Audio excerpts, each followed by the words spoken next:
I was sitting in my friend's spare bedroom and looking at my smartphone, which was connected to the security cameras of my apartment. I could hear the groans of the occupants of my bedroom and the creaks and groans of protest from my bed. It turned out that my bride was sandwiched between the best man and the groomsman, who 12 hours earlier were having fun with me at my bachelor party. On Friday, they took me to the Gold Coast in Queensland. Saturday was a day at the races, and then a big night at the casino. Sunday morning was spent lazily relaxing by the pool at the resort. Tom, my best man, and Carl, my groomsman, said goodbye to us. They couldn't get time off from work on Monday, so they had to leave early to return to Sydney. Later in the afternoon, we were getting ready to head out again when we were visited by hotel security. One of the cleaners found a bag of pills, she called security, and they came and confiscated them. This, plus several noise complaints from the previous night, meant they asked us to leave. Even one of my friends, who is a lawyer, could not convince them. We tried to rent rooms in other places, but it was impossible to accommodate 10 guys on a weekend day at the Cup in the shortest possible time. So we headed to the airport with our tails between our legs and boarded the red flight back to Sydney. Arriving shortly before 11 p.m., we went our separate ways, but my two remaining groomsmen did not allow me to return to the apartment. "Come on, Adam, it's still your weekend. You're not back at work until Wednesday, so come over to my place and we'll have some more drinks." I was a little tired of all this drinking. Drugs weren't my thing. Other guys swallowed pills, but I preferred to control myself. However, I knew the boys had put a lot of effort into this weekend, so I agreed, and we jumped in a taxi to head to Tony's house. My fiancée Georgia was having her hen night in Sydney. I tried to call her but was not surprised when the call went to voicemail. I didn't leave a message because I was sure she wouldn't be able to read it until the morning anyway. Georgia moved in with me 2 months ago. Her lease was up. I had recently bought a 2-bedroom penthouse in the city, so it was stupid for her to sign a lease for another 6 months. Her parents weren't happy about it, but we were getting married in 3 months. They were strict Catholics, but they liked me. And I think being the youngest executive at my bank to get $1 million bonus helped. Back at Tony's house, the guys must have gotten the upstairs and downstairs mixed up because half an hour later, they were both snoring in their lounge chairs. I went to one of the bedrooms and got ready to sleep. My phone beeped, signaling a text message. I was expecting something from Georgia, but I was surprised to see the number of the man who lived under my apartment. "Give yourself some rest, motherfucker. For some of us, go to work tomorrow." I read the message, then read it again. It didn't make any sense. No one was home, so he must have sent it to the wrong number. I replied to let him know that the message had not found its intended recipient. My phone buzzed again with another message. "Yes, exactly. Just take this bitch off and go to bed, or shut her mouth.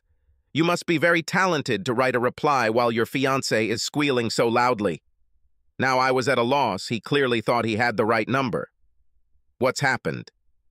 Luckily, I had a way to find out without moving an inch. My penthouse was renovated by the previous owner just 3 years ago. She was the daughter of a Singaporean billionaire who was attending graduate school at the University of Sydney. He was an overly caring father and insisted on installing cameras in the living room and bedrooms with remote access. When I signed the contract to purchase the property, the agent walked me through the system and set it up on my smartphone. I've only used it a couple of times. There's not much to see in the empty rooms. I logged in with my passwords and a menu loaded asking which camera I wanted to view. I chose the living room, and the first thing I noticed were empty beer bottles, wine glasses, a hookah, and a bag of assorted pills on the coffee table.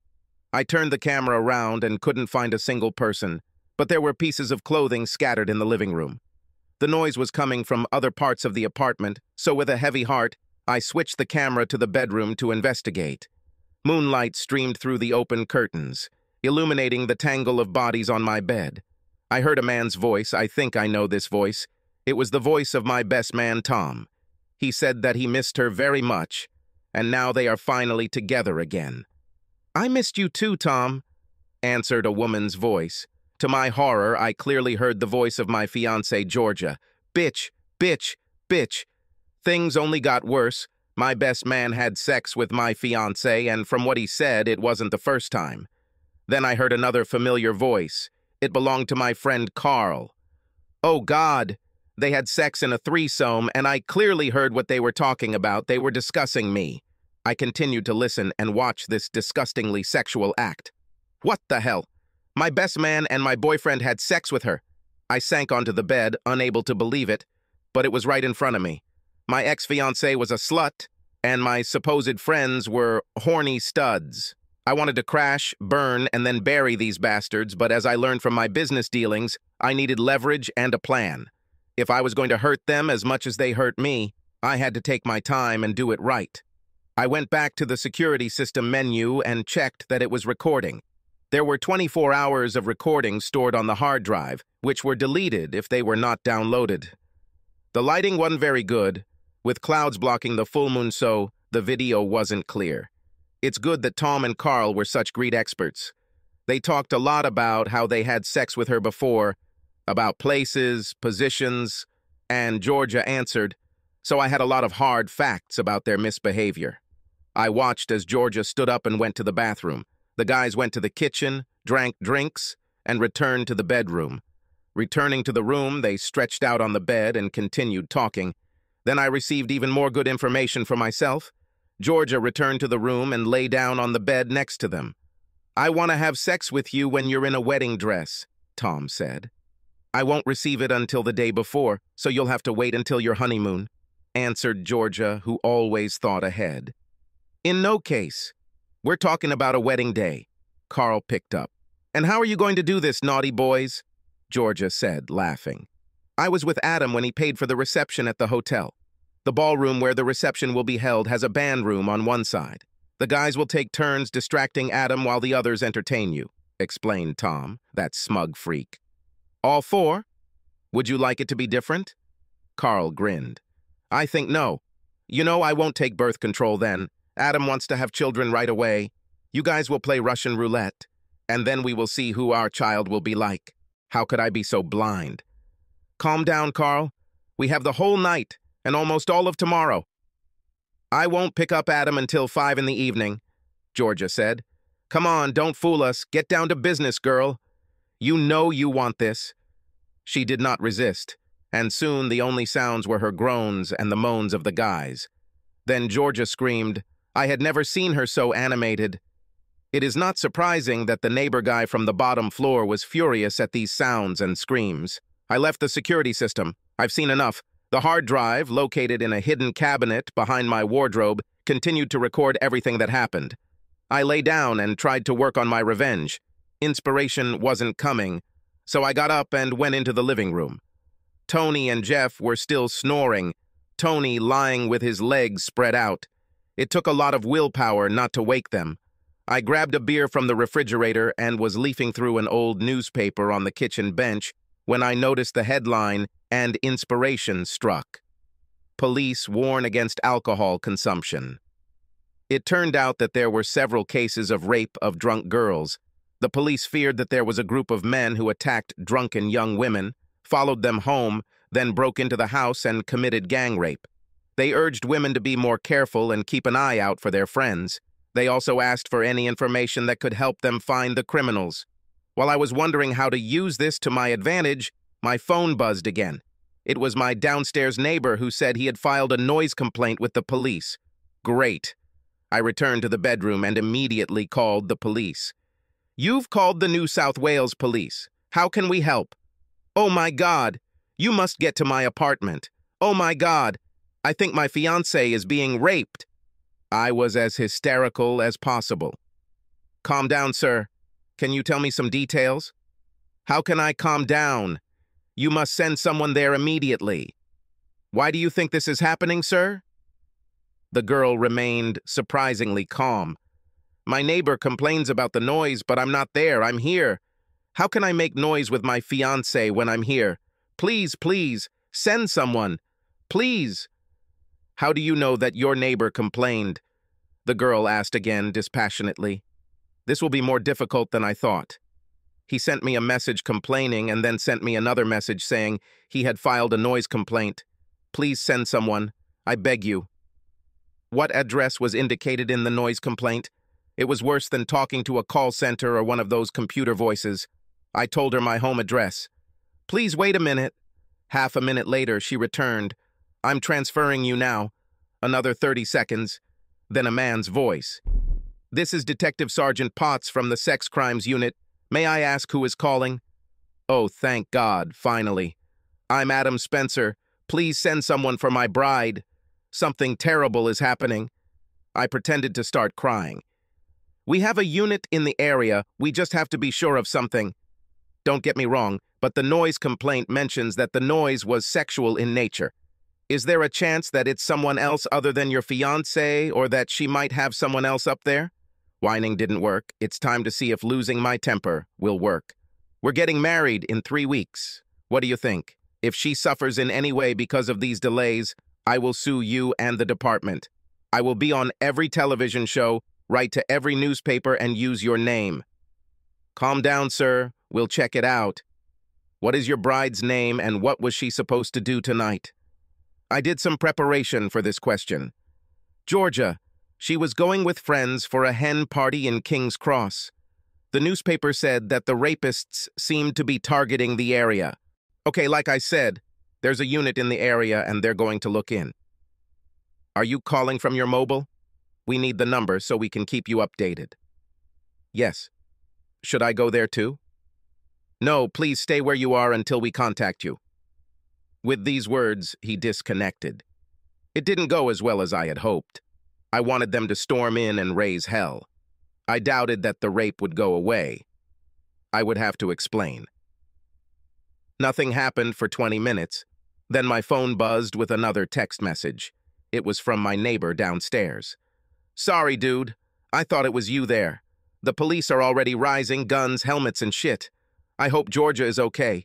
Praying for you both. Oh, shit. They bought it. I logged back into my security channel. I had to see this. When I turned on the camera in the bedroom, I couldn't believe my luck. Tom and Carl used a couple of my work ties to tie Georgia's legs and arms to the bed frame. She liked it, but their perverted game could lead to disastrous consequences. I couldn't look at it. I switched to the living room and moved the camera to the door. No action yet. Georgia started screaming loudly again. Hopefully this will strengthen the police's resolve. After 3 minutes, I thought my neighbor must be tricking me. Then the door slowly opened. 2 officers, wearing bulletproof vests and pistols drawn, entered the house, searched the living area, then gave a signal and 4 more came through the door. The sex was noisy and they could clearly hear the action taking place in the next room, so they started moving towards the bedroom. I returned to the bedroom camera to find Tom and Carl still having sex with Georgia. They were completely unaware, and then all hell broke loose. The police burst through the door, guns raised and flashlights on, and then loud screams, "Armed police! Get down on the floor! Fast! Get down!" Tom and Carl didn't know what was happening. Carl turned to meet the enemy's onslaught and resist. The policeman kicked him in the chest, causing him to stagger. Tom must have not had time to orient himself to what was happening, because despite all this chaos, he continued to study with Georgia. That was until another police officer grabbed him by the hair and pulled him to the floor next to an exhausted Carl. This is the scene. Carl and Tom are on the floor, naked. 2 police officers sit on their backs, cuffing their hands behind their backs.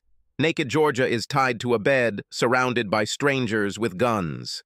One of the policemen covered her with a blanket and began to untie her while they lifted Carl and Tom to their feet and began to lead them out the door. The boys finally found their voice. "What the hell is this?" Tom shouted. "This will be the last girl you see for a while, you fucking perverts. You'll be the ones getting raped wherever you go." The policeman growled, pushing Tom towards the doorframe. "It wasn't rape. She fucking loved it," Carl added, but he probably regretted not doing it, because another policeman hit him in the stomach with the butt of his gun, causing him to fall forward on his face. They led the guys out of the room. A policewoman came in and took charge of Georgia, who was freed and wrapped in a blanket. Having sat her down on a chair by the window, she began to speak quietly, calming the confused Georgia. "It's okay now, Georgia. You're safe now. The senior sergeant will call your fiancé and ask him to meet us at the hospital." "In the hospital?" "Yes, we will check you. Do you want your mom to be there too?" There is a great team at the hospital to help you through this difficult time. They have extensive experience working with rape victims. Georgia looked like a rabbit caught in the headlights of an 18-wheeler. Rape? Rape? She stuttered. It's okay, honey. They can't hurt you now. Just take your time. The paramedics will be here soon. It will be very interesting. Will she scream rape? Will she try to lie? The pressure on her will be enormous, or she will say that everything was consensual and show herself to be a slut. Everyone in this room will know that she is engaged and getting married. I switched the camera to see how Tom and Carl were doing. They were already sitting in their shorts. A plainclothes policeman asked them various questions, but they did not say anything. Let's deal with you. We found a large number of different pills here. Perhaps these are narcotics, and there are a lot of them here. I think you have exceeded the threshold for personal use and have moved into the dealer category. This gets you at least 3 years in prison, and that's without rape. All we are saying is that it was not rape. After that, we exercise our right to silence and wait for our legal representative, Tom said in his most formal voice. Help us now. Tell us everything we need and we can all sleep, said the policeman. The boys sat with stone faces and were silent. Okay, let it be your way. The policeman turned to the other officers. Get them in the van, take them to the station, and let them make one phone call. Armed officers picked up the boys and led them out the door, and another officer walked to the bedroom door and commanded the female officer to leave. They huddled close to each other and spoke quietly, so that I could not make out what they were saying. After they stopped talking, she went back to Georgia and the other guy took out his phone and called. My phone started ringing. Hello? I tried to make my voice sound as anxious as possible. Mr. Spencer, this is Staff Sergeant Potts. What's happened? Have you found Georgia? Is she all right? What should I do? My verbal barrage was interrupted by the sergeant. Calm down, Mr. Spencer. We have found your bride. She will be taken to the hospital soon. My God, is she all right? Yes, this is just a preventive examination. I will tell you more detailed information at the hospital. We should be at St. Vincent's Hospital in about 10 minutes. Call me when you arrive and I'll find you and give you the details of our operation. Before I could add another crazy answer, he hung up. I called a taxi and left Tony's house. It all worked out better than I could have hoped, but I wasn't sure how the police would handle the situation. Will they believe Georgia or Tom and Carl? I'll have to be on my guard to keep this pot from boiling. A constable met me at the hospital and led me through the emergency room to a room off to the side. Inside, a tall, thin man with a large hooked nose was talking on the phone. The constable told me to wait, stuck his head through the doorway, and told the man that I was here. He ended the call and hung up, then walked to the doorway with his hand outstretched. First Sergeant Potts, he said, shaking my hand. Adam Spencer, where is my fiancée? She's with the doctor now. You'll be able to see her soon. I would just like to talk to you before you see her. He pointed to a chair at the table, moved to another, and sat down. Clearing his throat, he continued. Tonight, 5 armed officers entered your apartment and detained 2 men who had tied your fiancée to your bed. They were involved in sexual relations. We took them to the police station and they are currently being interrogated. Your bride... Georgia, I interrupted. Currently, Georgia is under the supervision of medical personnel. Samples and readings are being taken from her. She should finish soon. In the meantime, I have a few questions for you to help us get the full picture. Is this really necessary? Of course, Georgia's well-being is most important now. I want to see her, I muttered. And you will, sir. But first I need to clarify something. He ran his fingers through his thinning hair, then leaned forward and asked, Where were you this evening? Why is it important? I answered innocently. If you were at home, Georgia probably wouldn't be here now. It's clear. I was at a friend's house. This weekend I had a bachelor party. We got back late at night from Brisbane, and one of my buddies insisted that I stay with him and another buddy and continue to have fun. Where was it? I think in Renwick or one of the nearby eastern suburbs. At what time did your neighbor contact you about the noise? I'm not sure. I'll check my phone. It should show the time of the message. I took out my phone and looked through the messages. At 11:45 p.m. I want to show you a couple of photos on my phone. They depict the men we detained. Please tell me if you have seen them before. Is this standard procedure? It's just a guess. These two don't fit the profile of rapists. In my opinion, they look more like young office workers. He picked up the phone and started scrolling through the images. I did my best to look stunned, then angry. What? Is it a joke? Why do you have photos of Tom and Carl? Who are Tom and Carl? Tom is my best man. Carl is one of my friends. What do they have to do with this? These are the two naked guys we found in your apartment. Why weren't they at your party? They left Brisbane early. They had to work tomorrow. That's what they said. I sank into a chair and tried my best to look depressed. A voice came from behind me. Sorry, Mick, can I have a few words with you? It was the policewoman I saw in my apartment. Could you step outside for a moment, please, Mr. Spencer? I stood up and headed to the door, leaving the phone on the chair. I set it up to record a conversation with the sergeant, and knowing what they were talking about could be very useful later. They talked to each other for a while, and then they both left together. I'll be back soon with your fiancé. Sorry, Georgia. I took out my phone, plugged in my earphone, and started listening to what they were saying. The policewoman began, We carried out all the checks, and I wrote down a statement, but she hasn't signed it yet. What do you think about it? Asked the sergeant. Well, that's why I didn't make her sign it. This seems a little strange. She definitely had sex, but I don't think consent was an issue. Her story is similar to a TV script. Maybe we just caught her having her last fling before the wedding. I'm inclined to agree. The two guys arrested don't seem to fit the crime. They're cute assholes, but they're probably not rapists. We have enough drugs to keep them overnight. Her boyfriend? I can't tell for sure, but he looks like he's trying too hard to be shocked. How do you think we should proceed? Come with me and read Georgia's statement. Maybe you'll remember what I forgot to ask.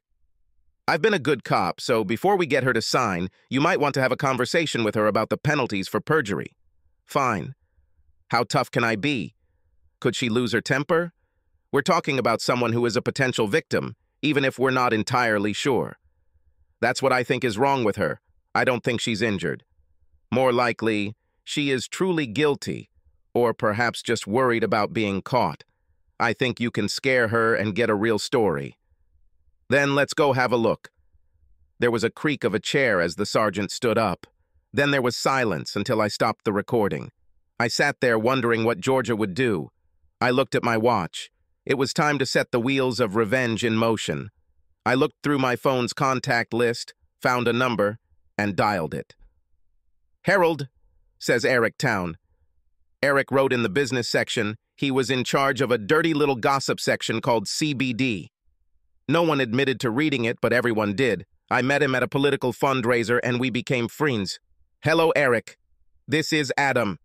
How are you? And what are you doing at such an inopportune hour? It's a long story that I'll tell you later over a beer, but I just wanted to know if your column is ready for tomorrow? I asked hopefully. Just. I hate the start of the financial year. It's always terribly quiet on the gossip front. Did you hear something I should know? His interest flared up. Isn't it too late to talk about this? It will be too late if you don't tell me right now. He always got impatient if he thought he was missing out on some important story. Would you be interested if two young geniuses, aspiring to get on the board of directors, languished in an interrogation room on drug and sexual assault charges?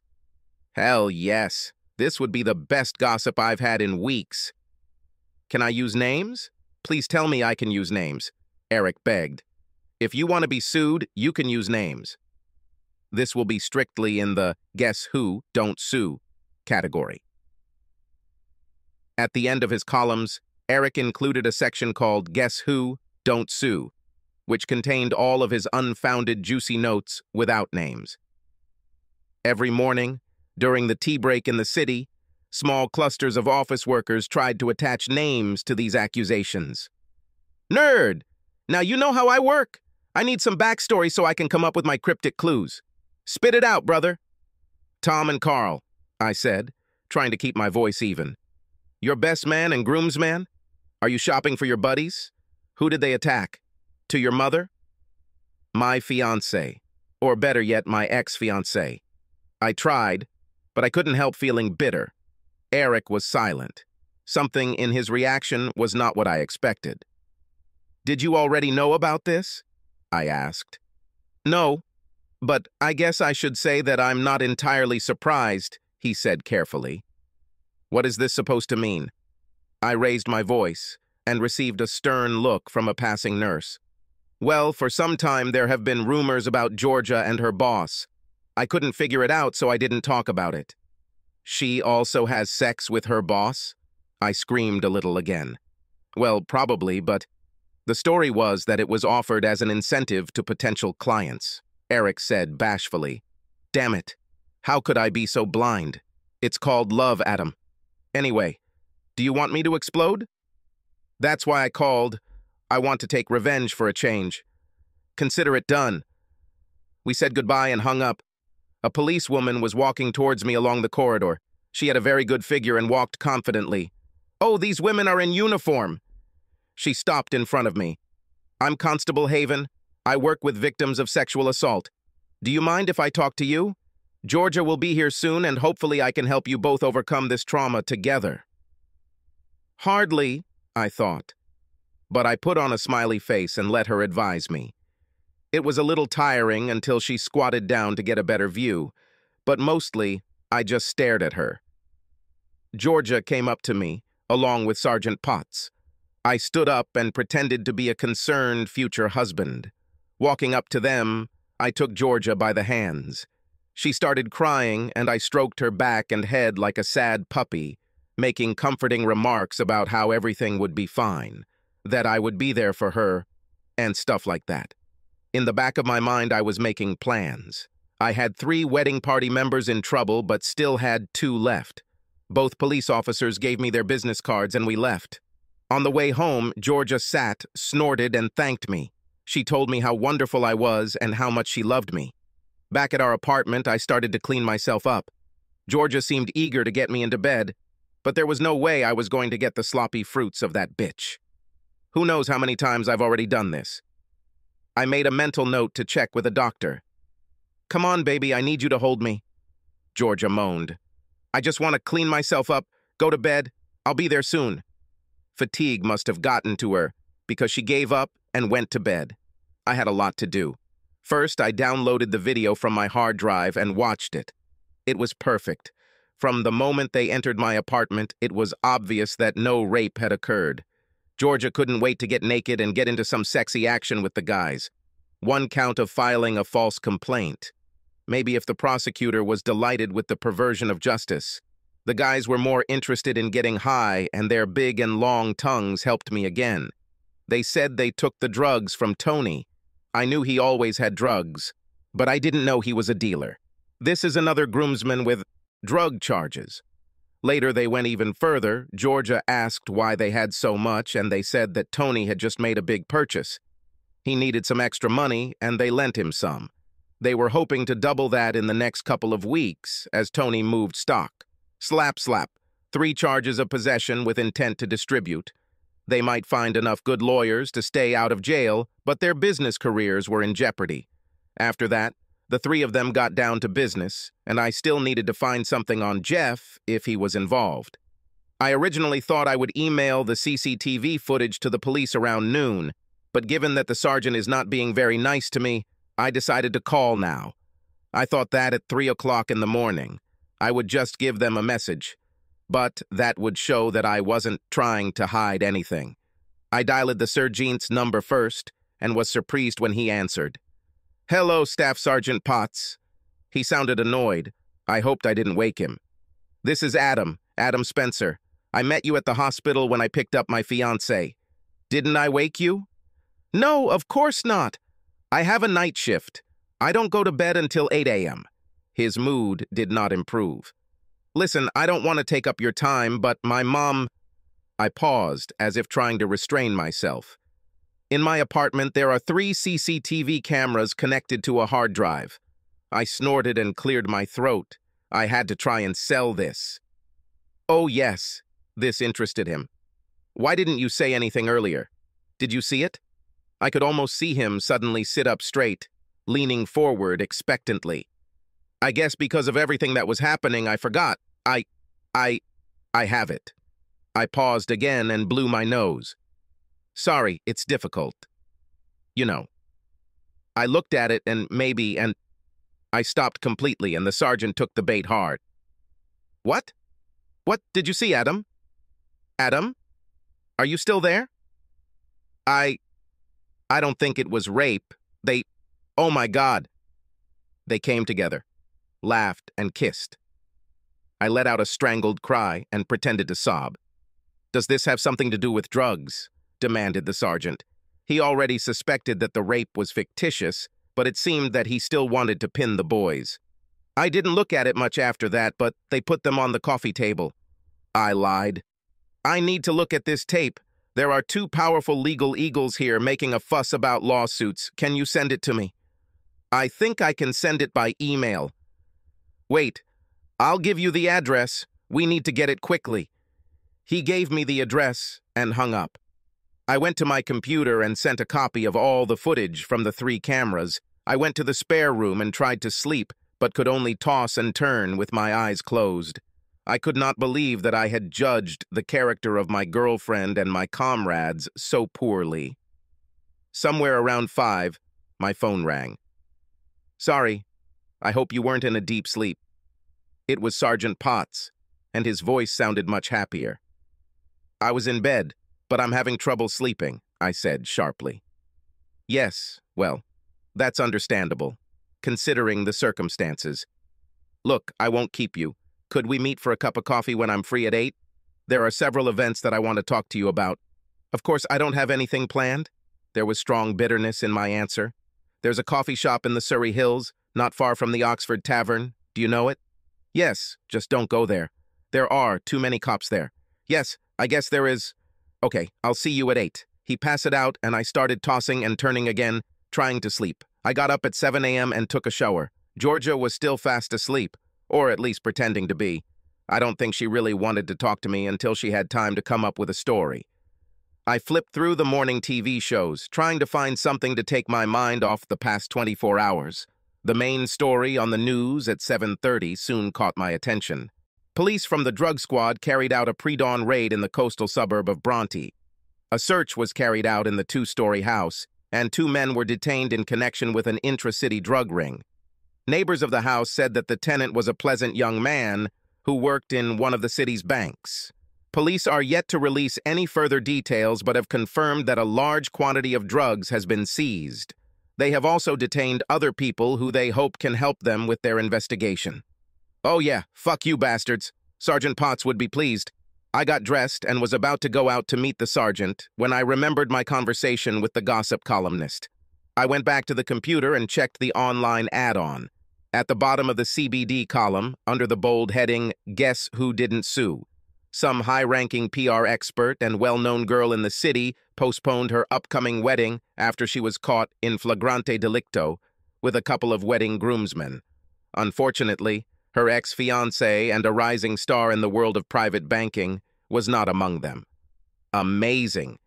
That would have the customers in town chatting wildly at the water cooler this morning. Suddenly, I thought about George's parents. They were very good people and didn't deserve to hear about the upcoming problems secondhand. I called them immediately. Jack, George's father, answered. Hey, Adam. How's the bachelor party going? It ended early after some beef in Brisbane. Can I meet you and Janice this morning? What happened, Adam? I felt the trembling in his voice. I don't want to talk about this on the phone, Jack, I said softly. Is this connected with the morning newspaper? Jack worked in the city all his life and retired 3 years ago. He still reads the business section first thing every morning. I'll tell you later, Jack. Can you come to the city? They deserve to be told everything face to face.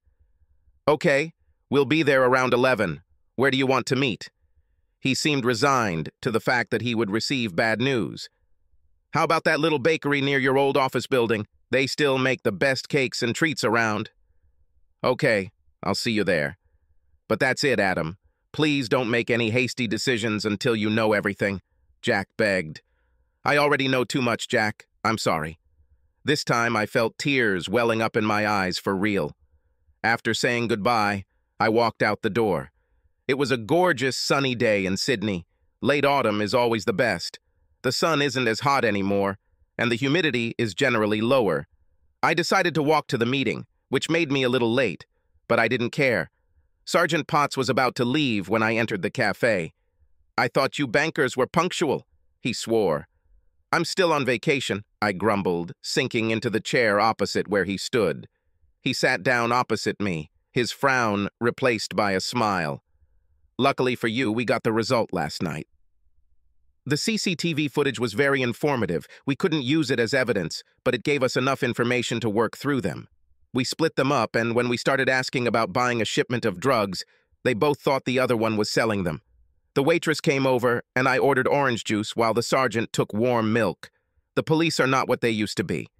After taking a sip, he continued, "We learned Tony's name from them. Then we raided that house and found even more drugs. The narcotics department was delighted. Tony was silent for a while, but when we shared what we had learned from the other two, he gave in. He tries to make a deal by giving the name of his supplier. And what will happen to them now? The first two have been ordered to appear for a bail hearing tomorrow morning, and maybe Tony too if he can work it out with the prosecutor." "Public hearing?" I asked, hopefully. "Oh yes," he chuckled. "Their lawyers are trying to hold an extraordinary hearing, but the prosecutor wants the media to know about it. So, it seems, are you?" He picked up the neatly folded Morning Herald from his lap, opening the CBD column. I don't understand what you're talking about." I tried to look innocent. "It may very well be. Wondering if your CCTV system has remote access?" He leaned back in his chair, with a funny expression on his face. "I would bet it also has a time map that lets you know what time it was checked. Maybe I should get a warrant and see for myself. Why chase the victim? Maybe by the time you get the warrant, the hard drive will be damaged." The sergeant's smile turned into laughter as he pulled himself together. He sat forward and spoke in a low voice. "Keep your shirt on, Adam. You just confirmed my suspicions. I'm not interested in you, but I want to know what you want to happen to Georgia." "What do you have in mind?" "Well, there may be a charge of giving false testimony. It certainly won't stick. I'm sure she can get it dismissed as a first offense, or maybe we'll just forget about it. It's hardly worth spending time filling out paperwork unless you want retribution, and from the looks of it, you don't." He picked up the paper again to emphasize his point. "I don't quite understand what you mean." I pretended to be a fool. "Okay, you're a careful guy. Call me after 6 tonight if you want me to press charges, otherwise I'll bury him." He stood up and walked away, leaving me to ponder my choice. I finished my juice and walked out into the bright sunlight. I continued to walk towards the city. The next part of my revenge was to show up to work disheveled and depressed. Humiliation wouldn't be fun for me, but I think it was one way to ensure that Tom and Carl's positions at the bank would soon become vacant. Upon entering the bank lobby, it all started with one of the security guards elbowing another and pointing in my direction. This continued as I walked towards the elevators. I got into the first one, and a few more people joined me. The postman rushed in with his cart just as the doors were closing. Apparently, he didn't read the business section of the Herald. "Hey, Adam, how was your weekend?" The secretary pretended to lose her balance and hit the postman's shins with the cart. "Oh, watch out, miss." The elevator stopped at the next floor, and he stepped out, still rubbing his shins. For the rest of the trip, the others were silent. It suddenly seemed to them that the floor was very interesting to look at. I went to the top floor because I was hoping to see the general director, and by that time, only the secretary remained there, who silenced the guy from the post office. Just before leaving, she put her hand on mine. I turned to face her. "I'm sorry about what's happening. If you need someone to talk to or cry with, here is my number." She shoved a piece of paper into my hand and then walked away with exaggerated swagger, drawing attention to her killer legs and tight buns. I looked at the number. I didn't see her writing anything in the elevator, so it must have been written before. I folded the note and put it in the nearest trash can. I think she probably had a whole stack of such notes in her pocket. I headed to the CEO's office. His secretary was a formidable woman with a sharp tongue. She sat at a high table and looked at people through glasses mounted on the tip of her nose. I walked into her office and, as she should, she lowered her eyes, ignoring the intrusion into her day. I waited for her to stop her task. I would earn her wrath if I spoke before she did. She raised her head like a cobra waiting to strike. But when she saw me, she softened. "Adam, dear, what are you doing here? You still have 2 days off." I've never seen or heard her be even remotely conciliatory, let alone call anyone darling. "I just wanted to ask if I could see Mr. Turnbull for a minute." I felt myself blushing at her sympathetic gaze. "He's currently on a break between calls. I'm just finding out if this can be done." She slid out of her chair and walked over to his door, knocked, then poked her head inside to ask. I had never seen her standing, and she was quite short, which explained the high chair and table. She returned with a smile and said, "Mr. Turnbull will call you now. Just sit down." She climbed back into her chair, and I sat down. She went back to work, then stopped and looked up again. She opened her mouth to say something, then stopped. I could almost see the wheels turning in her head as she considered what to do next. In the end, speech took over. "I was abandoned at the altar. At least you found out about it in time." As soon as she said it, I think she regretted it. Before I could think of a response, her head bowed again, and she went back to work. Well, if I convinced her, then everything with the CEO should be simple. Mr. Turnbull came to the door and invited me in. He was a tall man with short, curly hair that was graying at the edges. He kept himself in shape and was often seen running in the park during lunch. He returned to the chair at his desk and motioned for me to sit opposite him. "Adam, I wasn't expecting to see you this morning, but under the circumstances, it might be better if we get the story from you today, rather than later in the week." I sat in silence for a moment while Mr. Turnbull shifted uncomfortably in his chair. "That is, if you want to tell me anything?" Mr. Turnbull looked very nervous, which was unlike him. There was no point in delaying. "I came here to ask you for leave until the end of the week, since at the moment I am dealing with some personal issues. But since these personal issues concern other employees of the firm and the PR company hired by the firm, then I believe you have a right to know." "Yes. Otherwise I wouldn't have asked," Mr. Turnbull said defensively. I took a deep breath and cleared my throat for a moment, then began my clumsy work. "Last night I returned to Sydney from my bachelor party earlier than planned. I was at one of my friends' houses when I received a message from a neighbor about noise coming from my apartment.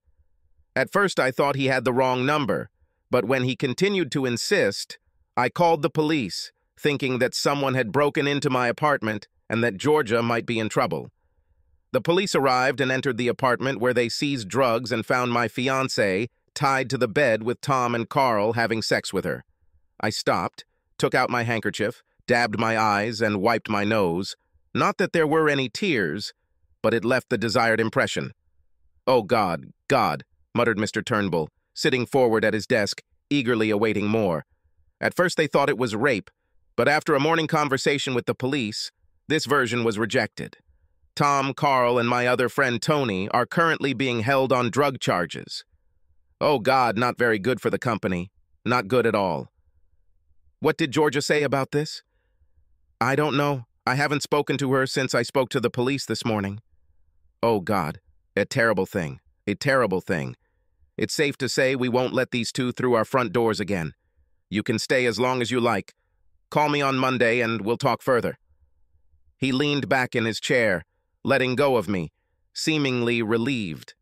At that moment, the whole picture became clear to me. I walked to the door, glad that Tom and Carl would be out of work. I turned and asked a question. "What about a PR firm?"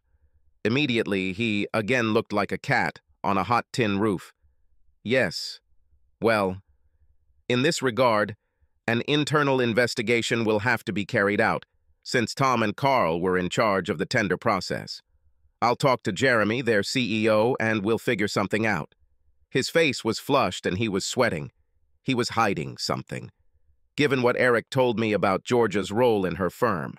I also remembered Tom and Carl laughing about Mr. Turnbull being actively involved in the tender process. I put two and two together and came to the conclusion that this was the other guy who had sex with my fiancée. I left, he could wait, but now I realized that unless I launched a tactical nuclear strike, I would not be able to take revenge on all the guys who had sex with my fiancée. I caught a taxi to the bakery where I was supposed to meet Georgia's parents. I was early, so I ordered coffee. Taking out my phone, I decided to log into the security system and see if Georgia had gotten out of bed. She sat in the kitchen, drinking coffee and furiously texting on her phone. She got up and went to the bedroom, I thought, to get dressed, but instead, she put on her underwear and then her robe. A couple of minutes later, she was at the intercom, letting someone into the building. Most likely it was her parents. But why in underwear? She rushed to the entrance, opened the door, and the fourth bastard was standing there. My second friend, Jeff. Georgia stood on her tiptoes, trying to kiss him, but he dodged her and walked inside. I switched to the living room camera as they walked inside. He seemed to be trying to keep some distance between himself and Georgia. It was like two boxers in the ring checking each other out. Georgia was aggressive, trying to back her opponent into a corner so she could land show shots while Jeff danced to the side. Jeff's advantage was that he could use furniture as a shield. Eventually, Georgia sat down in the living room and Jeff took a position in the chair opposite. I couldn't hear what they were saying. Being in a busy public place, I couldn't turn on the sound. It looked like Georgia had turned on the water. Her head was in her hands and her shoulders were shaking. Jeff couldn't decide. He stood there, then sat back down. But it became too much for him, and he moved closer to her and hugged her. She threw herself at him, wrapping her arms around his neck and burying her head in his shoulder. I looked up and made sure that her parents had not yet arrived. But when I looked back, the scene had changed subtly. Her head was still pressed against his shoulder, but one of her arms was no longer wrapped around his neck, but lay on his lap. At this point, I felt a little sorry for Georgia. Obviously, she had a mental disorder. At that moment, there was a knock on the glass of the window near which I was sitting, and Georgia's father waved his hand, heading towards the door. Squeezing through the crowd of people waiting for their coffee, Jack made his way to the table. He was alone. I stood up and shook his hand, then we both sat down. "Your wife won't come?" I asked. "No. After reading the Herald, I thought it would be better if I came alone. Recently, Janice had high blood pressure, so I left her at home," he said, signaling the waitress to bring coffee. "Yes, you're probably right. And now, Adam, that little slanderous crap has this article. I think you should sue him. Jack, filing a lawsuit will cost a lot of money. It will constantly appear in the newspapers and is unlikely to be successful since it is true." "What does truth mean?" The waitress came with coffee, and he waited until she left. "What do you mean it's true?" "Last night, the police burst into my apartment after a noise complaint and found my best man and groomsman having sex with Georgia in our bed," I said quietly. "They must have forced her, drugged her or something." He tried to remain calm. "At first they thought it was rape, but it turned out that it was not so." "Don't be funny. This is ridiculous. My daughter would never do something like that." The calmness disappeared, and he almost began to foam at the mouth. "I'm sorry, Jack, but the pictures don't lie. The wedding is canceled." "Nonsense!" That was the first time I heard him swear. "People fake photos all the time." Jack was a seeing is believing type. I didn't want to hurt him, but I wasn't going to be the bad guy. I took my phone and swiped the screen, opening the browser. I found the security feed again. Georgia was lying on the bed with one leg dangling. Jeff lay on top of her and tried his best. I turned the screen towards Jack. He studied it for a moment. "This doesn't mean anything. Most likely it was a staged performance with the actress." He placed my phone face down on the table. "This is a live broadcast from my apartment. It's happening right now." "What kind of sick freak are you? I'm so glad Doris wasn't here for your crazy fantasies. When I tell Georgia, she won't let you within 3 meters. He began to rise from his seat. "Oh, you stupid idiot! Sit down and look, Jack!" I shouted, causing everyone in the bakery to turn to us. He sat down with a stunned expression on his face. I know I've never swore in front of him before, let alone scolded him. Give me your phone, I continued. Now, Jack, he gave me his phone number. I looked through my contacts and found Georgia's number. I pressed the call button, then turned my phone over, which was lying face down on the table. On screen, the action paused as Georgia reached for her phone on the coffee table. Jack turned the phone over, and before my eyes, it deflated. It suddenly became very old and fragile. I'm really sorry, Jack, but you should have known. I hope you don't lose too many deposits, but after 3 weeks, I'd say you will. You and Janice don't deserve this, but I can't go through with this. He cried, but didn't say anything, just nodded. He wiped his eyes, collected his thoughts, and asked in a whisper, "Have you already told her?" "No. She was sleeping when I left this morning for a meeting with the policeman in charge of this case." "Good God! She doesn't know that you know, and she's with that guy again?" "This is not the same guy. Those two are accused of using drugs." "Oh, no!" he cried again. "Come on, Jack, let's get out of here and take a walk in the park. We both need fresh air." I left money on the table for coffee and we left. We walked for half an hour talking about everything except Georgia. He had already calmed down and wanted to go home, so we went to the taxi stand. "When are you going to tell her?" asked Jack. "When she has a free minute?" It was hard not to be bitter. Jack turned away. Part of me still loves her, Jack.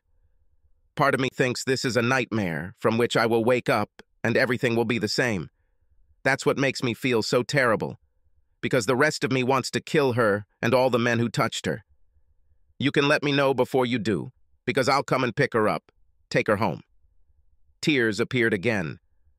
The father cannot stop loving his daughter. "Yes, of course, Jack, I'll let you know." We awkwardly shook hands, and he got into the first taxi he came across. I turned and continued walking, contemplating my next move. I found a quiet place in the park and checked the CCTV footage again. The action stopped. Georgia was back in her robe, and Jeff was tying his shoes. He really was a stupid bastard. He was engaged to the daughter of one of Australia's richest women. Penny Rhine-Hill was the daughter of Jackie Rhine-Hill, who, along with a Chinese consortium, owned 3 of the largest iron ore mines in Western Australia's Pilbara, as well as some of the richest gold and copper deposits ever discovered in Australia. She is now one of the richest women in the world, with a fortune estimated at $6 billion. Of course, Penny wasn't stunning, but she had large proportions. She was not obese, but she was very round. Her face had chubby cheeks that glowed bright red when she got tense or drunk, all topped off with a mop of curly red hair that could be described as unruly. Besides all that, she was a great girl, a lot of fun to be around, and she was in love with Jeff. You can get married in 5 minutes with more money than you will earn in a lifetime. That was one of my father's favorite sayings. I might not be able to accuse Jeff of anything, but I was sure that I could ruin his upcoming wedding if Penny looked at my security footage. Jeff also worked for her family company, so I guess this will end his job too. Thus, my revenge was quite assured, except for my boss.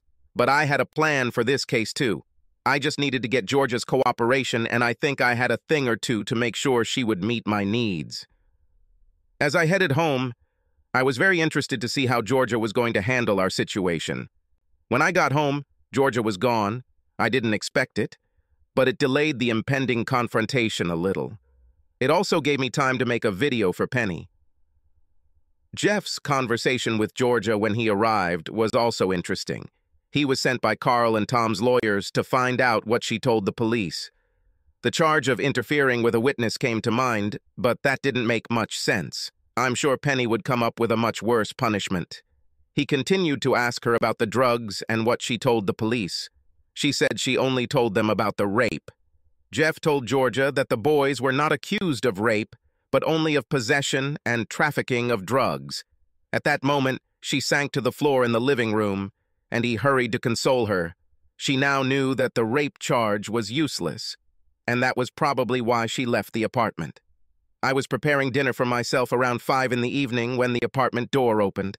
I heard the click of heels on the hardwood floor as Georgia and one of her bridesmaids, Shelley, walked into the living room. Apparently, the plan was to be safe. They saw me in the kitchen and headed towards me. As they got closer, Georgia opened her arms to hug me and said, "Adam, expensive. How are you doing?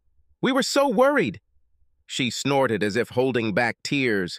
I didn't return the hug, keeping my hands close to me. I tried to keep my voice even. I was busy talking to the police, my boss, and your father. Georgia tensed. She was caught off guard, but she held on bravely. Shelley came to explain that at a bachelorette party last night, my drinks were spiked and I was kicked out of the nightclub. Tom and Carl were there and offered to take me home, and then they took advantage of me. She tried to hug me again, but I pulled away. Is it true? So what happened, Shelley? I said, with sarcasm. Yeah, like Georgia said, it was just a little fun that got out of hand. And you spiked her coffee before she had sex with Jeff this morning. Oh, that was amazing. Shelley's mouth hung open as she tried to process what I just said. Georgia took a step back as if I had hit her. She looked wildly between Shelley and me, trying to think of what to say. Shelley was the first to find her voice. You're on your own now, girlfriend, she hissed, turned and walked to the front door. Georgia tried to grab her to hold her there, but Shelley pushed her away and hit her with a parting volley. I knew you were a party girl, but I didn't think you were such a slut. The door slammed, and Georgia and I were left alone. She turned to me again. Now she was crying. Well, it would be better to say, sobbing. She muttered how sorry she was and how I should have stayed with her this morning and this wouldn't have happened. Why does it always have to be someone else's fault? Will you just shut up? I shouted. Do you really think that I care about your excuses and lies? But I was drunk, and I was upset this morning, and that's only twice. I'll be good, please. You really are a pathetic bitch. I took a long sip to finish the beer I opened earlier. Just twice? I tried to imitate Tom's deep voice. God, how I miss you. And then Georgia. And I miss you too, Tom. And again, a shocked expression appeared on Georgia's face. But how? Clearly her tongue had been overworked the night before. Remember when you moved in? I told you about the security system and cameras? Yes, but you said you don't use them. I don't use it, but they still work 24/7. I thought the police might want a copy to prove you were raped, but unfortunately, it only proved that you are a lying sleut.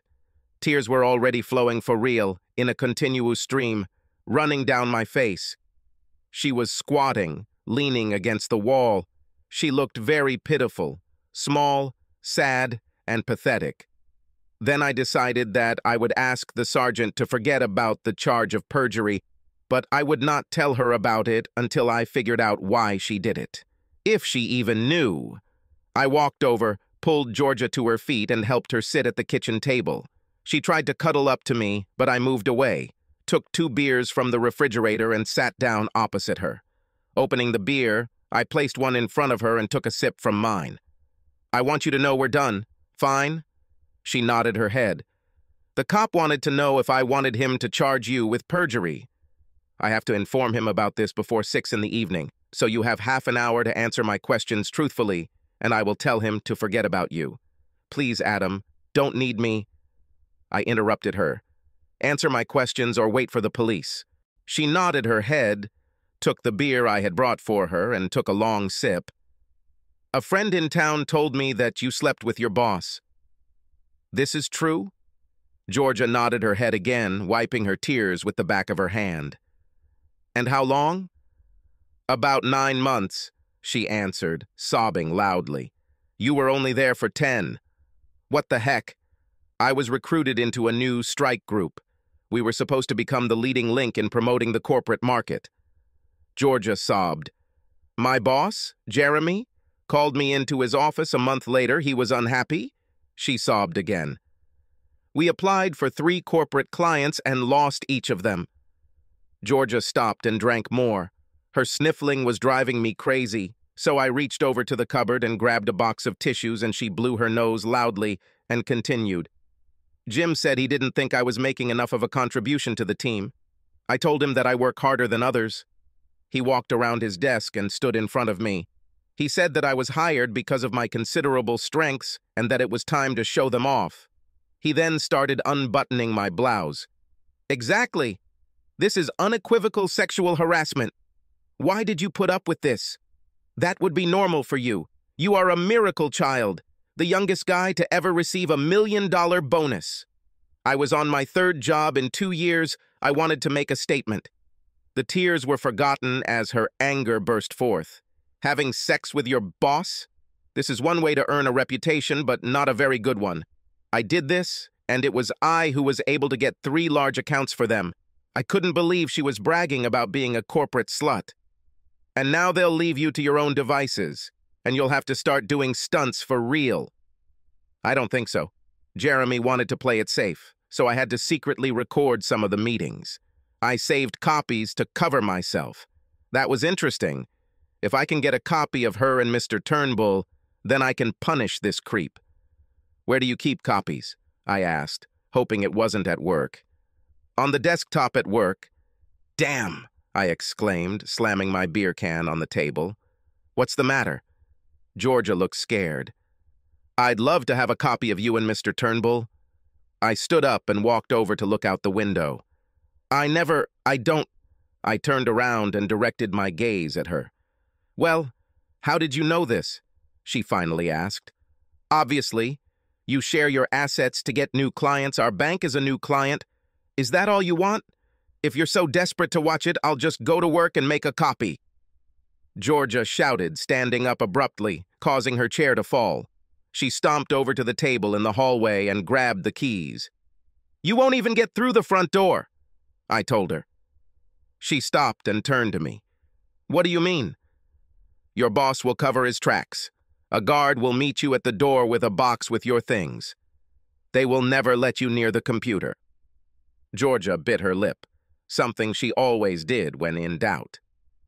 Throwing the keys on the table, she turned to me and disappeared into the office. I walked to the door and looked inside, finding Georgia sitting in my chair, loading the computer. I can access my computer remotely, she said triumphantly. I continued to watch as she dialed the access code, then repeated it, and then dialed it again. Her shoulders sagged as she realized I was right. She was blocked. Damn it! They blocked me! She sank back into her chair, apparently defeated, and then sat back down with renewed enthusiasm.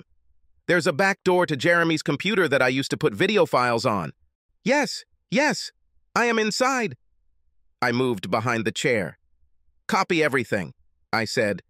You need leverage to negotiate severance, and most importantly, I needed to somehow ruin your boss's life. I walked out, leaving her, and about 20 minutes later, Georgia came out of the office, grinning and waving a portable hard drive. Everything is juicy. Did you receive a copy of his incoming and outgoing emails? I asked hopefully. Yes, but I thought you wanted sexual materials, she said in a sultry voice, continuing to approach me. I raised my hand. Stop. In the last 24 hours, I've seen enough of you in action to last me the rest of my life. I just want to be safe in case the bank comes after me too. But I thought, maybe we could. You and I. You know, like me. Try again. Sell everything, move abroad. Start over from scratch? Unfortunately, there is nothing sacred about you, Georgia. When I saw you with Tom and Carl, I thought, well, maybe you were drunk, but today with Jeff. You need help, but I'm not going to hang around here to see the results. She was crying again. I walked over to her and took the portable hard drive, then walked past her into the office. Georgia ran into the bedroom and I heard the door slam. The hard drive turned out better than I had hoped. It turned out that Jeremy and Mr. Turnbull were old school friends. They sent each other numerous emails about Georgia and her talents, even starring in their own file with her as a threesome. However, this was not the most interesting thing. It turned out that they had conspired to defraud the bank.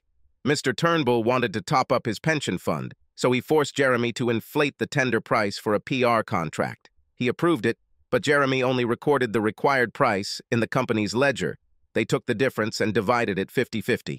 I called Sergeant Potts, and he answered on the second ring. I thought you forgot, he said. I looked at my watch, 6:05 p.m. No, I just wanted to make sure I made the right decision. So what's up? He asked, yawning. Don't bring a case against her. I think it will be unpleasant for her even without this. Do you know anyone in the anti-fraud department? Perhaps, he answered cautiously. Why are you asking? I'll let you know later, I replied, dodging his question. I didn't want to reveal too much. Oh, God, he chuckled. And who, this time, will be on the receiving side? Let's wait and see. After saying goodbye, I hung up. Then I called Georgia's father to come and pick her up. I wanted to sleep in my own bed tonight. I then downloaded a copy of The Morning Sex between Jeff and Georgia and forwarded it to Penny, his fiancée. This turned out to be more difficult than I thought. I agonized over the submit button before clicking. It was meant to hurt, but hopefully keep her from doing more. Lately, Jack arrived about 40 minutes later. It took a while to coax Georgia out of the bedroom, but eventually she came out, I collected her clothes, and they left. My cell phone rang. It was Eric from the newspaper. Did you like my column today? He asked, his voice full of enthusiasm. Yes, I answered, without much enthusiasm. Come on. We didn't chicken out, did we? I wanted to take revenge on them, but I heard others too. I thought about Jack and Janice. In war, there is always collateral damage. Who do you want me to hit tomorrow? I thought about this for a bit. Are you still there? Asked Eric. Yes, I was just thinking. He looked like a raven circling over a corpse, hoping for another feeding. The two suitors who were caught with Georgia, and one more, will be charged with drug crimes tomorrow. Sorry, buddy, but 3 bankers caught with a joint won't go through with the case, he said, showing his disappointment. Not charges of possession, but importation and delivery, I added. This is better. High-flying bankers. Eric laughed. Do you have anything else for me, buddy? Or have we already worked out this layer? I'll be in touch if I have anything else. I tried not to talk about it. I'd had enough for today. I turned off my phone, unplugged my landline, closed all the blinds, and tried to get some sleep. At 9:30 the next morning, someone knocked on my door. I got up and went to answer. It was Greg, the building's caretaker. Adam! Dude, what's wrong with your phone? I tried to call you. I just turned it off. I wanted to get some sleep without interruptions. What's the matter? I said irritably. These guys have been waiting downstairs for an hour to see you. He stepped back, and I saw one guy in a security uniform holding a box and another in a suite. A guy in a suite was holding a sheet of paper in his hands. Mr. Adam Spencer. Yes, I answered. I'm from the bank's legal department. I'm here to tell you that your contract with us has been canceled under Section 112. That is, you have embarrassed the bank. You are hereby resigning. I have a severance check equal to 2 weeks' salary, and James has removed the personal effects from your desk. He handed me the check, and the guard put the box on the floor. I was stunned. They were already halfway back to the elevator when I came to my senses. Wait a minute. I signed a new contract 3 weeks ago, which guaranteed me 9 months' salary plus 50% of my last bonus, I shouted after them. I don't know anything about this, sir. If you want to deal with the bank, I advise you to contact a lawyer, the suit said, and then followed the guard to the elevator. The building manager shrugged and followed the others. Sorry, buddy. I picked up the box and carried it inside. It only contained the contents of my desk drawers and a few photographs. I wasn't going to let these freaks get away with it. I called a lawyer who reviewed my recent contract before I signed it. As I understand, your new contract came into force immediately. But you know the legal documents. You can challenge any option. Have you already been paid? He asked, hopefully. No, the money should arrive in my account this Thursday, I answered. Well, that's why they're trying to do it then. They want you to fight for them. How do you want to deal with this? I can start the trial now, and we can get a preliminary hearing later this month. Damn lawyers. Is there a way to get some personal time in the office with my boss before then? I have something that might change his mind about their position. This isn't illegal, is it? He asked. No, I didn't do anything like that. Is anything missing from the box that you usually kept in the office? No. Wait a minute. I have a set of golf clubs in the closet next to the executive dining room. Great. How much do they cost? About $20,000, I said casually. Nonsense. Are they gold-plated? Not platinum, but with gold accents. Nice set of Honda clubs. Well, half a set. A complete set costs about $50. A lawyer whistled. I'm starting to draw up an order to allow access to them. Can you finish by 1 o'clock today? I wanted to strike back right away. I don't know. It doesn't give me much time, and I have other things to do. Meet me at the entrance with the order, and I will give you the golf clubs, I interrupted. Hell yes. See you there. I ate breakfast and headed to the office to prepare for the afternoon confrontation. Mr. Turnbull was always in the executive dining room between 12:30 and 1:30 p.m., so a commotion outside was sure to attract his attention. I couldn't resist checking out the Herald's website first to see what Eric had written. He inserted his witticism about high-flying bankers, and there was also an article about the cancellation of the engagement of the heiress of $1 billion. I didn't mention Penny and Jeff. I wonder where he got that from. 1 o'clock came quickly, and I waited on the platform in front of the bank building. The lawyer was 5 minutes late and, approaching me, took a document out of his pocket, waving it like a trophy. I had to wait until the magistrates finished their morning sessions to sign it, but here it is. What does he allow me to do? I asked as we headed to the front door. I was hoping for public access, but the guy played hardball, and that only allows you to go in and pick up your golf clubs. Straight inside, and immediately go out. I hope that's all I need. We were already at the front door. Inside, the security guard who had returned the contents of my office earlier that day moved to stop me. Sorry, sir, I was asked not to let you into the building. He stood in front of me and motioned for 2 other guards to help him. I held the legal document in front of his face. This is a court order, allowing me access to the building. Please move out of the way. I tried to pass by, but he was still blocking my path. I have to check this first. He took the ruling and spoke into the microphone attached to his shoulder. A couple of minutes later, the elevator doors opened and the same little asshole who talked to me this morning stepped out. He took the court order from the guard, put on his reading glasses, and quickly flipped through it. Someone's had a busy morning, he said, looking up from his papers. This only allows you to go to the storeroom and back, without any detours. He gave me the order back, and then turned to the guard. Escort him to the executive's closet, then come back here and throw his ass out onto the street. After that, he simply turned around and walked back to the elevator. I moved towards the elevators on the left, holding the guard over my shoulder. I grabbed my clubs in the storage room, and then, when I returned to the hallway, it was time to make a scene. Some bastard stole my hockey stick.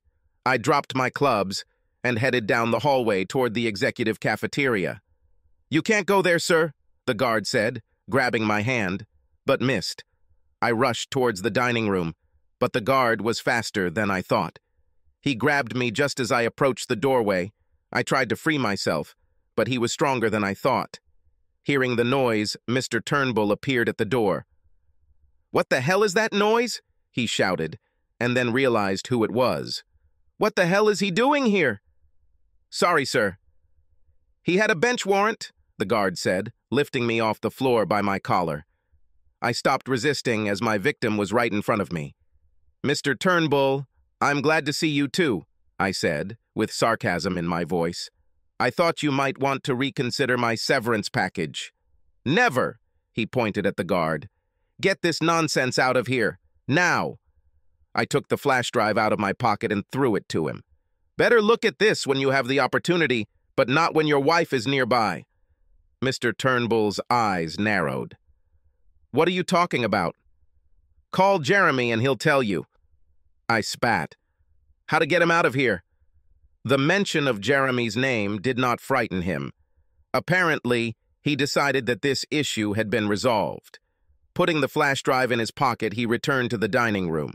The guard started dragging me down the corridor. You have 24 hours. I think you have my mobile number, I shouted towards the closing door. On the way back, I grabbed the clubs. The guard did not let go of my hand until I was back on the landing in front of the house. My parasite, my lawyer was waiting and took the clubs from me. I was happy enough. If I got the deal I signed up for 3 weeks ago, I could buy another set. I got a little worried when I didn't hear anything before I went to bed. At 11:30, my phone signaled that a message had arrived. Meet at the Centennial Park coffee shop at 6:45 a.m. Gotcha. The next morning, I arrived at the park at 6:30, hoping to be there first.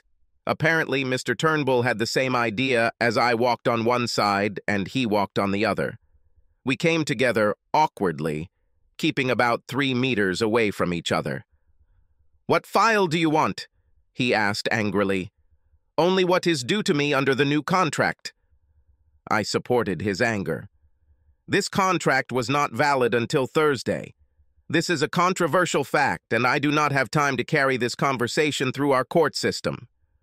"I never thought that you were a blackmailer," he growled, his face turning red. "I never took you for an asshole who has sex with his employee's fiancée," I answered. We stood scowling at each other until Mr. Turnbull backed down. "Okay, but I need the notes and all the copies you have." "Easily. You will receive the records when I have a signed document from the bank confirming my legal rights. You will receive it today." He turned to leave. "And one more thing. I want the little fucking legal eagle you sent yesterday to bring the documents. It will be fun." "Anything else?" he asked with sarcasm. "No, that's all I want." I smiled. He walked away a little and then came back, closer this time. "You know that you will never work in this city. No, let this country be. Never again. You little bastard," he hissed. "It was a pleasure doing business with you," I said with a laugh as he left. I still had the emails between Turnbull and Jeremy and will be passing them on to the fraud department as soon as the money hits my bank account. The next couple of days passed relatively calmly for me. The next morning, the shitty little legal eagle from the bank was on my doorstep with some forms for me to sign. He left me a copy and said the money would be paid on Thursday. I gave him an envelope with a flash drive and a small portable hard drive, and he walked away with his tail between his legs. Jack and Doris arrived Thursday morning and took the rest of Georgia's belongings. They had some problems with Georgia. She got drunk and went to her boss's house to confront him in front of his wife. They called the police, who warned her to go home and then picked her up for drunk driving. She drove at high speed and lost her license on the spot. Tom, Carl, and Tony were released on bail, but the prosecutor acted like a hard ass. He went on morning television with an article about drugs in the corporate sector. He did not mention specific details so as not to jeopardize matters, but the conclusion suggested itself, especially when on the hour-long news, 3 guys were walking out of the courtroom trying to hide their faces. Jeff seemed to disappear from the face of the earth. I talked to Eric, and he said there were rumors that he was sent to some South American hole by Penny's mom. The company was exploring for minerals there, and the natives were not happy about it. It was rumored that white men could not live there for more than 6 months without being kidnapped or killed.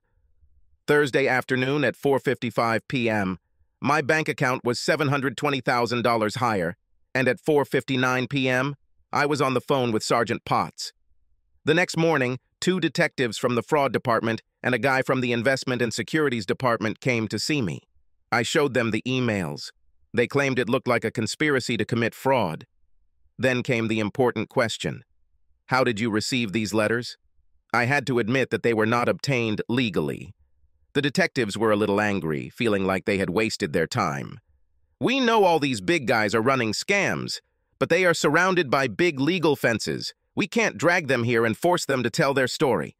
The guy from the securities department wasn't so concerned. Calm down, guys. We consider these letters as pointers where to look. It will take some time, but there will be a paper trail. It's better for us to forget that we even saw this correspondence. I don't want to jeopardize any charges. They left, and I was left alone with myself. Mr. Turnbull seems to have started a rumor about me.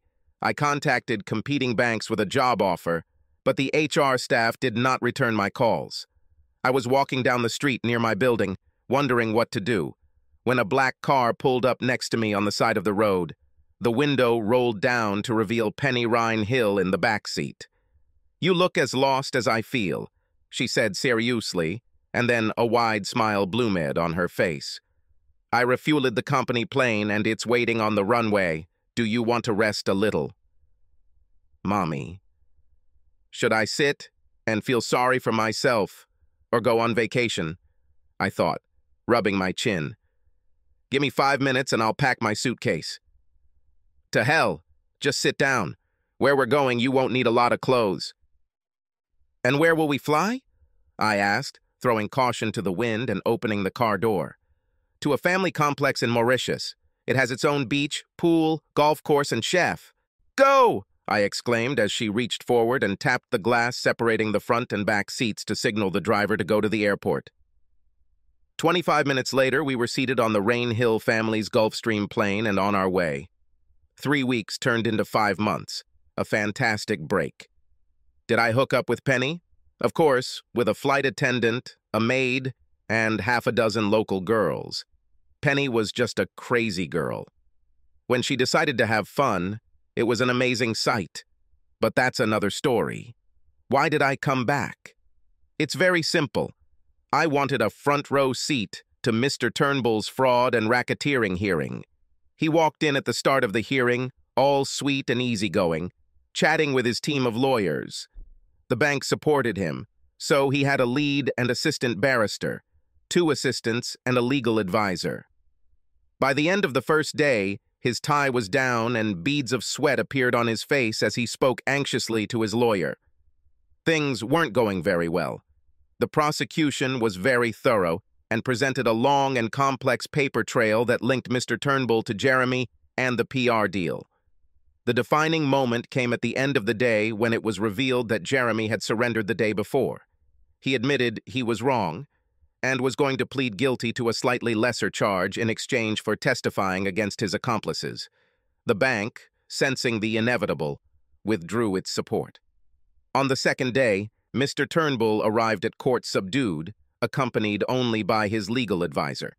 One of the bank's legal departments made a statement in court that the bank was no longer providing legal assistance to Turnbull and intended to initiate civil proceedings against him to try to recover some of the funds. After the difficult events in the courtroom ended, the prosecution quickly closed the case.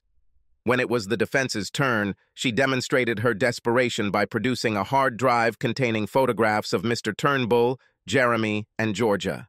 They claimed that Jeremy blackmailed him into the plot after Georgia secretly taped him. The press rushed to the doors, taking out their smartphones, ready to call their editors with juicy gossip. This brought Georgia into a fight, and she was summoned to court. Jeremy also had to return to the dock. This entire sordid saga was played out in front of the media, and for a week it was the main topic of newspapers and television broadcasts. Mr. Turnbull's defense was in full swing until the prosecutor called Tom and Carl into the dock. They explained that Mr. Turnbull's enthusiasm for his old-school friends predates the sex tape. The defense tried to discredit them because they were serving 4-year prison sentences for drug dealing, but what they said must have resonated with the judge.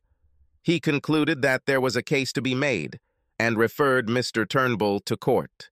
After the circus of the trial, Mr. Turnbull appeared to have lost his appetite for fighting, changed his plea to guilty, and received a 2.5-year prison sentence. I'd like to say he ended up penniless and alone, but we all know those white-collar criminals are too smart for that. Shortly before his indictment, he must have been told that the securities people were snooping around. He transferred most of his assets into his wife's name, after which she began divorce proceedings.